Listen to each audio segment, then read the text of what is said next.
الحمد لله نحمده ونستعينه ونستغفره ونؤمن به ونتوكل عليه ومن شرور أنفسنا من يهده الله فلا مضل له ومن يضلله فلا هادي له ونشهد أن لا إله إلا الله وحده لا شريك له ونشهد أن سيدنا وسندنا ومولانا محمدا عبده ورسوله الذي أرسله إلى كافة الناس بشيرا ونذيرا وداعيا إلى الله بإذنه وسراجا وقمرا منيرا. وقال الله تعالى في كلامه المجيد والفرقانه الحميد أعوذ بالله من الشيطان الرجيم بسم الله الرحمن الرحيم ونادى نوح ربه فقال رب إن ابني من أهلي وإن وعدك الحق وأنت أحكم الحاكمين. আমরা সকলে দুরূদ শরীফ পড়ি। আল্লাহুম্মা সাল্লি আলা মুহাম্মাদিন ওয়া আলা আলি মুহাম্মাদ কামা সাল্লাইতা আলা ইব্রাহিম ওয়া আলা আলি ইব্রাহিম ইন্নাকা হামিদুম মাজিদ. اللهم بارك على محمد وعلى آل محمد كما باركت على إبراهيم وعلى آل إبراهيم إنك حميد مجيد. بلغ العلا بكماله كشف الدجى بجماله حسنة جميع خصاله صلوا عليه وآله. بلغ العلا بكماله كشف الدجى بجماله حسنة جميع خصاله صلوا عليه وآله. আলহামদুলিল্লাহ। সম্মানিত সভাপতি, আমার কলিজার টুকরা সম্মানিত মুসলিয়ান একরাম, ভাই ইমাম সাহেব হুজুর, সর্বপ্রথম আমার সালাম গ্রহণ করুন। আসসালামু আলাইকুম রহমতুল্লাহ বারাকাতুহ। আমরা সকলেই আল্লাহ সুবহানাহু ওয়া তাআলার দরবারে কায়মন বাক্যে একটাবার শুকরিয়া আদায় করে নেই যে আল্লাহ সুবহানাহু ওয়া তাআলা বড় মেহেরবানি করে আমাদেরকে তার হায়াতের মতো মূল্যবান নিয়ামত দান করে আল্লাহ তাআলা এই জুমার দিন তার ঘরে এনে সূরাতুল হুদের ৪৫ নম্বর আয়াতখানা তেলাওয়াত করার তৌফিক দান করেছেন। সেই মুনিবের দরবারে আমরা একবার শুকরিয়া আদায় করি, আলহামদুলিল্লাহ। সম্মানিত হাজিরিন, সম্মানিত আমার কলিজার টুকরা মুসলিয়ান کرام, আমি চেষ্টা করব এই আয়াতে ফাককে সামনে রেখে, আয়াতে কারিমাকে সামনে রেখে আপনাদের খেদমাতে কিছু আলোচনা উপস্থাপন করার, যে আলোচনাটা আমার আপনাদের নাজাতের উসিলা হবে। আল্লাহ মেহরবানি করে যাতে হক আলোচনা তার এই অদম বান্দার মুখ দিয়ে জারি করিয়ে দেন। সবাই বলেন আমিন। সময় তো ভাইয়ের আমার, সারা জনম আলোচনা শুনবো আমরা, যদি সে আলোচনা উপকারে না আসে, এই আলোচনা শুনে কোনো লাভ নাই। একজন মানুষের ভাগ্যের পরিবর্তনের জন্য একটা শব্দে যথেষ্ট, একটা কথাই কি যথেষ্ট, যদি আল্লাহ কবুল করে। আর যদি আল্লাহ কবুল না করে, তাহলে সারা জনম কোরআনের তাফসীর শুনেও হেদায়েত পাওয়া যাবে না। কারণ মক্কার মতো জমিন, মুহাম্মদ রাসূলুল্লাহ সাল্লাল্লাহু আলাইহি ওয়াসাল্লামের মতো বক্তা, এত বড় বক্তা কি পৃথিবীতে আর হবে? হ্যাঁ, মুহাম্মদ সাল্লাল্লাহু আলাইহি ওয়াসাল্লামের মতো বক্তা, তিনি ওয়াজ করছেন। জিবরাইল আলাইহিস সালাম তাজা তাজা টাটকা কোরআনের আয়াত তাদের নাকের ডগার উপর নাজিল করে দিয়ে যায়। এরপরও তো কিছু লোকের নসিবে আল্লাহর দিন জুটে নাই, ঠিক না? হ্যাঁ, আল্লাহু আকবার। তো সুতরাং আমরা চেষ্টা করব, কবুল করার মালিক কে? আল্লাহ। আমরা চেষ্টা করব। সুতরাং ভূমিকা না বাড়িয়ে আমি আপনাদের সামনে যে আয়াতটা তেলাওয়াত করেছি, এই আয়াতটাকে সামনে রেখেই কিছু কথা আজকে আলোচনা করব। আমি অনেক কষ্ট করে একটা সপ্তাহে তথ্যগুলো সংগ্রহ করেছি। আপনারা মনোযোগ সহকারে যদি শ্রবণ করেন, আল্লাহ হয়তো আমাকে এবং আপনাদেরকে কিছু সফলতা, কিছু বরকত হয়তো ইউসুল্লাহ আল্লাহ নাজাত দিতেও পারেন। বলেন আমিন। একটু দিলের কান দিয়ে শুনি। সম্মানিত হাজিরিন, আমাদের আদি পিতা সাইয়েদনা আদম আলাইহিস সালাম, তিনি পৃথিবীতে আগমন করার পরে তার ইন্তেকালের 1000 বছর পরে আল্লাহ এই জমিনে মানুষের হেদায়েতের জন্য সাইয়েদনা নূহ আলাইহিস সালামকে নবী করে পাঠাইছেন 1000 বছর পরে। আদম আলাইহিস সালাম দুনিয়া থেকে যাওয়ার কত হাজার বছর পরে? 1000 বছর পরে সাইয়েদনা নূহ আলাইহিস সালাম পৃথিবীতে আগমন করেছিলেন। নূহ আলাইহিস সালাম পৃথিবীতে বিদায় গ্রহণ করেছেন আজ পর্যন্ত। আমরা এখন যে বছরে আছি, এই বছর পর্যন্ত 9000 বছর চলে গেছে। কত হাজার বছর? 9000 বছর। নূহ আলাইহিস সালাম পৃথিবীতে বিদায় নিয়েছেন, 9000 বছর হয়ে গেছে। তাহলে আদম আলাইহিস সালাম থেকে আমরা পর্যন্ত 10,000 বছর। কত হাজার বছর? 10,000 বছর। নূহ আলাইহিস সালাম পৃথিবী থেকে বিদায় গ্রহণ করেছেন আজ থেকে 9000 বছর আগে। আমি আজ থেকে 9000 বছর আগের কিছু ইতিহাস আপনাদের সামনে উপস্থাপন করতে যাচ্ছি। আল্লাহ আমাকে তৌফিক দান করুন, আমিন। সাইয়েদনা নূহ আলাইহিস সালাম তিনি লম্বা হায়াত পেয়েছিলেন। সকল নবীদের ভিতরে নূহ আলাইহিস সালাম লম্বা হায়াত পেয়েছিলেন। উনি শুধু ইসলামের দাওয়াত দিয়েছিলেন 950 বছর। আল্লাহর কালামের দাওয়াত দিয়েছিলেন কত বছর? 950 বছর।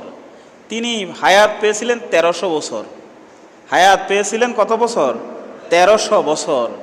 ইতিহাসে লেখে উনি 250 বছর বয়সে নবুয়ত লাভ করেছেন। 250 বছর বয়সে তিনি নবুয়ত প্রাপ্ত হয়েছেন। 1300 বছর বয়সে মারা গেছেন। এর ভিতরে তিনি 950 বছর আল্লাহর দ্বীনের বাণী কি করেছেন? প্রচার করেছেন। সম্মানিত ভাইয়েরা আমার, 950 বছর আল্লাহর দ্বীনের বাণী প্রচার করে, 950 বছর পর্যন্ত আল্লাহ দ্বীন প্রচার করে নূহ আলাইহিস সালামের উপর বিশ্বাস স্থাপন করেছে, ঈমান এনেছে মাত্র 29 জন লোক। কতজন লোক? কোন কোন কিতাবে 80 জনের কথা উল্লেখ আছে, তবে 29 জনের কথাটা ব্যাপক হারে তাফসিরের কিতাবে, ইতিহাসের মধ্যে গ্রহণযোগ্য, প্রণিধানযোগ্য কথা আসছে। মাত্র 29 জন লোক সাইয়েদনা নূহ আলাইহিস সালামের উপর ঈমান এনেছে। দাওয়াতি কাজ করছেন কত বছর? 950 বছর। আল্লাহু আকবার। তার কণ্ঠ এত সুন্দর ছিল নূহ আলাইহিস সালামের, এত কণ্ঠ সুন্দর ছিল, এমন কোনো দিন বাদ ছিল না, এমন কোনো রাত্রি বাদ ছিল না রাস্তার মোড়ে মোড়ে দাঁড়িয়ে কাফেরদেরকে আল্লাহর দ্বীনের পথে তিনি দাওয়াত দিয়েছিলেন। তদানীন্তন সময়ের কাফেররা বাবা মরার সময় ছেলেরে নসিহত করে যাইতো, আমাদের সমাজে পাগলা একটা আছে নূহ, বলেন না নাউজুবিল্লাহ। এই লোক আমাদের ধর্মের বিরুদ্ধে কথা বলে, আমাদের মূর্তির বিরুদ্ধে কথা বলে, সাবধান তোমরা। আমি বাবা হিসাবে নসিহত করে যাইতেছি, আমিও শুনি নাই তার কথা, আমার দাদাও শুনে নাই, তোমরা আমার ছেলে তোমরাও শুনবে না। বলেন নাউজুবিল্লাহ। এইভাবে বংশানুক্রমে তারা নূহ আলাইহিস সালামের কথাকে অবল্লভ করলো। মক্কার ওই সময়ের নূহ আলাইহিস সালাম যে দেশে জন্মগ্রহণ করেছেন, ওই দেশটার নাম ছিল আপনার মোসেল শহর, জর্দানের পাশে এই এলাকাটা। সেই মোসেল শহরে সাইয়েদনা নূহ আলাইহিস সালাম তিনি আল্লাহর দিন প্রচার করলেন 950 বছর পর্যন্ত। কাফেরগণ নূহ আলাইহিস সালামকে বিভিন্নভাবে ব্যারিকেড সৃষ্টি করলো, আল্লাহর দিন থেকে সরাইতে পারল না। তারা একটা সিদ্ধান্ত উপনীত হলো যে নূহ আলাইহিস সালামকে আল্লাহর জমিন থেকে বিদায় করে না দিলে, হত্যা করে না ফেললে এই ফিতনার অবসান হবে না। কারণ নূহ যেই ধর্মটা প্রচার করতেছে, যেই ইসলাম প্রচার করতেছে, যেই নীতিমালা প্রচার করতেছে, এই নীতিমালা প্রচার করে করে আমাদের সন্তানদেরকে বেঈমান বানায়। নাউজুবিল্লাহ বললেন না? নূহ কি বানায়? বেঈমান বানায়। তারা পাক্কা ইমানদার, তারা কি পাক্কা ইমানদার। আল্লাহর নবী নূহ হইল বেঈমান, তিনি বেঈমান বানায়। এটা কাফেরদের কথা। কার কথা? কাফেরদের কথা। সময়ত ভাইয়েরা আমার,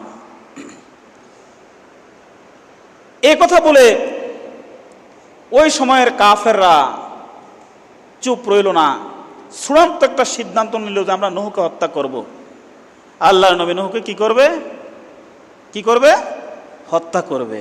নবীকে কি করে দিবে? হত্যা করে দিবে। যে নূহকে হত্যা করলেই আমাদের সমস্যার সমাধান হয়ে যাবে। তারা যে সিদ্ধান্ত নিল গোপনে, নূহ আলাইহিস সালাম জানেন না, কিন্তু তাদের এই ষড়যন্ত্রটা জানে কে? বলেন বলেন বাবারা, জানে কে? সম্মানিত ভাইয়েরা আমার, নূহ আলাইহিস সালামকে হত্যা করার ষড়যন্ত্র তারা নিয়ে নিল। আমার আল্লাহ সুবহানাহু অধিপতি তিনি কিন্তু কাফেরদের ষড়যন্ত্রতা তিনি ধরে ফেললেন, তার জানা হয়ে গেল। তিনি ওহী নাজিল করলেন, ওয়াসনাইল ফুলকা বিআয়ুনিনা ওয়া ওয়াহিনা ওয়ালা তুখাতিবনি ফিল্লাযীনা যালামু ইন্নাহুম মুগরাকুন। আল্লাহ পাক বলেন নূহকে হত্যা করবেন। এই ষড়যন্ত্র যখন ওই কাফেরগণ করলো, আমি আল্লাহ আমার নূহর কাছে ওহী নাজিল করলাম, নূহরে আর দেরি নাই, তাড়াতাড়ি তুমি মরুভূমির উপর একটা নৌকা বানাও। কার সিদ্ধান্ত? বলেন কার সিদ্ধান্ত? আল্লাহর সিদ্ধান্ত। নূহ আলাইহিস সালামকে আল্লাহ কি কোন এডি? হ্যাঁ কইছি তো। কি বানাইতাম? নৌকা। কোথায় বানাইতাম? বালিয়াড়ি মরুভূমিতে। আল্লাহ এডি কি কোন? আমনে কি কইতাম? আমনে বানান, সিদ্ধান্ত আমার। আল্লাহু আকবার। কত নৌকা বানাই কি হইব?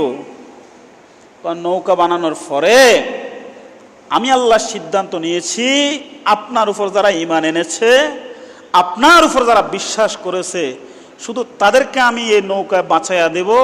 এমন একটা মহাপ্লাবন দেব, বন্যা দিব, আল্লাহর গজব আমি নাজিল করব এই জাতির উপরে। নাজিল করলে কি হবে? ইন্নাহুম মুগরাকুন। এই বন্যা, এই মহাপ্লাবনে সমস্ত কাফের মরে যাবে। সিদ্ধান্ত কার? সময়ত ভাইয়ের আমার,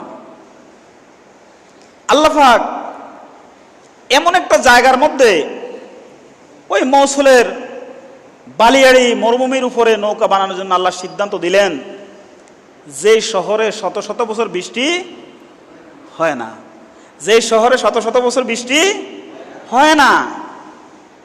নবী নূহ আশ্চর্য হয়ে গেলেন, কিন্তু সিদ্ধান্ত আল্লাহর পক্ষ থেকে আসলো।